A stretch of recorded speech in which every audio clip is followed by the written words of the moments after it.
জবের মিষ্টি আপ্পে বানাতে আমি এখানে নিয়েছি কালো কিশমিশ, নিয়েছি 3টে ব্রাজিল নাটকে আমি ছোটো ছোটো টুকরো করে নিয়েছি একটা বানানাকেও আমি অল্প একটু ম্যাশ করে নিয়েছি গ্রেট করা কোকোনাট, 2টো এলাচ, নিয়েছি সুজি আর নিয়েছি জবের আটা।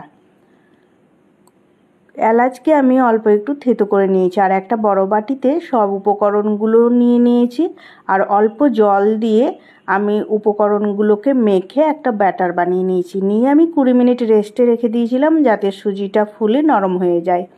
এবার 20 মিনিট পরে আমি তাতে অ্যাড করে দিয়েছি হাফ চামচ মতো খাবারের সোডা দিয়ে ব্যাটারটাকে ভালোভাবে মিশিয়ে নিলাম আর ওদিকে বসিয়ে দিয়েছিলাম আপ্পে তাওয়া গরম হতে। আপ্পে তাওয়া গরম হয়ে গেলে আপ্পে হোলগুলোতে আমি অর্গানিক কোকোনাট অয়েল ইউজ করেছি। তারপরে ব্যাটার দিয়ে পুরো হোলগুলো ভরে দিয়ে বাটি দিয়ে ঢেকে দিয়েছিলাম।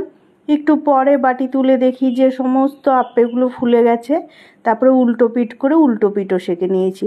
ব্যাস তৈরি হয়ে গেল বার্লে সুইট আপ্পে। এইভাবে আপনারাও ঘরে বানিয়ে নিন বার্লে সুইট আপ্পে আর এনজয় করুন ফ্যামিলির সাথে। আর আমার এই রেসিপি যদি আপনাদের ভালো লেগে থাকে তাহলে লাইক দেবেন, কমেন্ট করবেন আর শেয়ার করে দেবেন বন্ধুদের সাথে।